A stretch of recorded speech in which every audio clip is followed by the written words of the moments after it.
I don't know who you are, but whoever you are, I love you because you've tuned into us. Yeah, it's cool. And you're kind of awesome.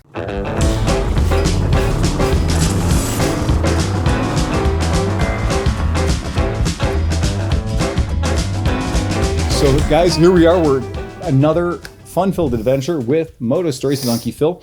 What we want to give to you is some of the fun, weird things I've accomplished in my life, some of the strange things I've encountered, some of the people I've met by the side of the road and developed lifelong relationships with.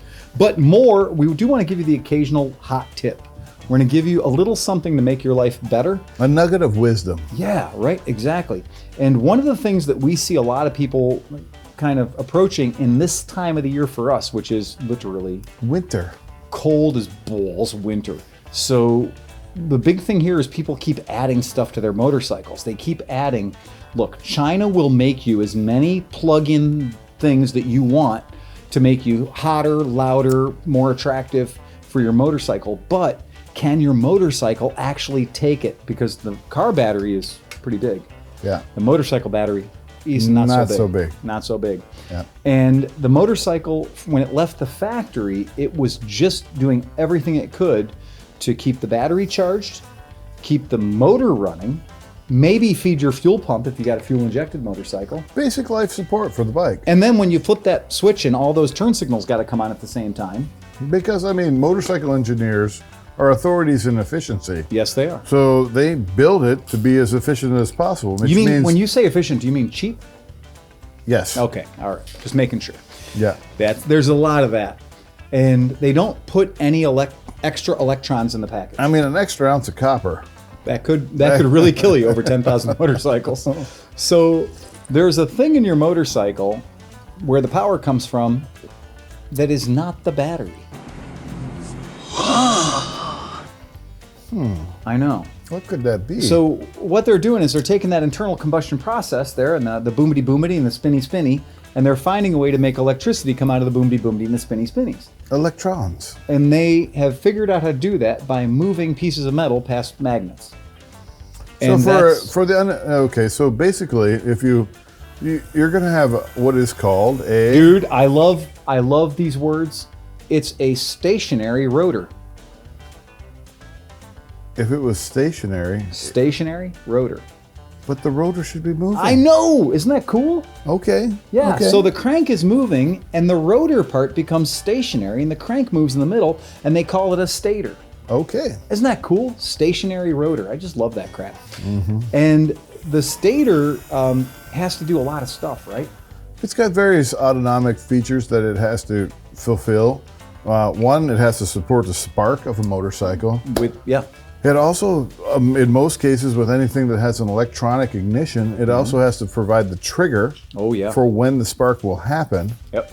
But above it, and what's more important to most people, is it has to provide the operating current for the bike. So current is the word that you use for how much power consumption will happen when you hook everything up and you put all these little ASE connectors and you want your heated grips and your helmet-to-helmet communication, and you decide to hook up a stereo. You need those ground effects lights. And a Bose 500 watt sound system up on your bike. Socks. You need all that. Yeah. Well, guess what? Yeah. There's a break-even point with your Stator. Mm-hmm. And this is when it's important, if you're not certain, to consult your owner's manual and see what the strength is of your stator, to see how much wattage, if you would, is coming out of that bike. On a car, you can get a 100 amp stator. It's not even a big deal. Not even a big deal. Yeah. But on a bike, that's a rarity. Like you're dealing with a lot less of amperage. And amperage is really what tells you how much you can support. We're in a 12 volt system here, so everything is kind of divisible by 12. So you can go back to your Ohm's law to figure that out. You should watch a YouTube video about that. I don't have time to teach you Ohm's law. Are you going to have a problem hooking up your little USB port to charge your cell phone? Not at all. Not one bit. No. However, you may have a problem hooking up something that's a high draw, like maybe an air compressor. So if you want an air compressor hooked up in your bike, even though you've got an SAE output, which is just a standard 2-prong outlet, and you're like, oh, that plugs in. Well, just because it plugs in doesn't mean when it's operating that it can do anything other than drain your battery really quickly. You know what drains a battery really quickly? heat. If you're trying to heat something, so if you want a set of heated gloves and a heated vest, and heated pants, heated socks, and you want to try to run all that off your factory stator, you might have a problem. The two most costly things in the motorcycle industry are heat and decibels. If you're trying to make music loud, that's going to cost you watts. And if you're trying to make your hands warm, that's also going to cost you watts. And your motorcycle may not have enough watts to make that crap happen. Lots and lots of watts. Lots of watts, man. That's what everybody wants, is lots of watts. But the problem is the stator that the mighty engineers at Honda, Yamaha, Kawasaki, Suzuki, and Harley Davidson, they didn't give you a surplus of watts. None extra. They gave you just enough. A little bit extra, but not much. Tiny bit. So this is where it can get dangerous. And this is where, just because your wallet can afford to put cool things, what I like to call farkle, on your motorcycle, doesn't mean your battery and your charging system can support it. So what do you do if you're short on watts? And how do you know?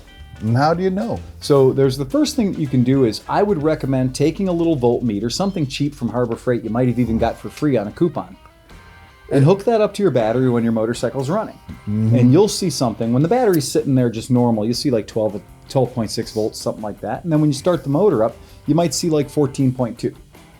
And that's good. Life's good. Your bike's charging. That's cool.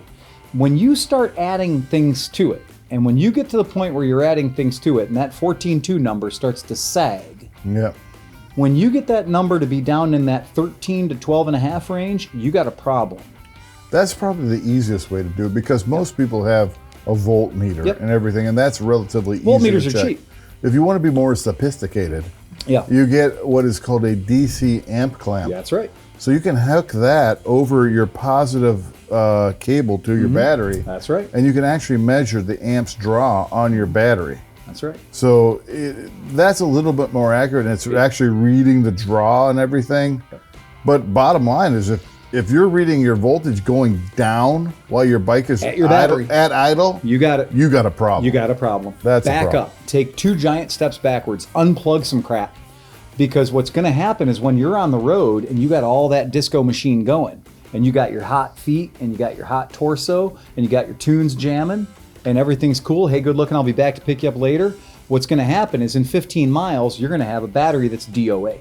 Now, one could say, well, I'm not going to just be idling all the time. Right. Most of the time, I'm going to be riding. Yeah, of course. I get it. Do you want your stator working at 120% of its capacity? Or do you want to see all the magic Lucas smoke come out of your voltage regulator? Yeah. Because that's where it goes. Yeah. And we've seen that every single time. Somebody goes out, they buy a motorcycle, it's new to them, they want to put a bunch of farkle on it, they want to put a cool bunch of doodads on it, and next thing you know, the voltage regulator's letting all the life out of it. Or more importantly, the rectifier. That's right. So the rectifier is your stator is AC voltage because it's going past the coil here and a coil on the opposite side.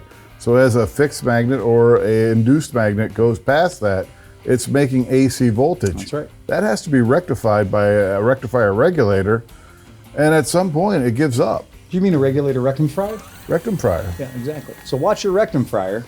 You don't want to be caught with a bad You don't want to fry your rectum fryer. No, you don't. And that's a tip from Unkie Phil. We'd like to thank you guys for watching Moto Stories. It's always fun.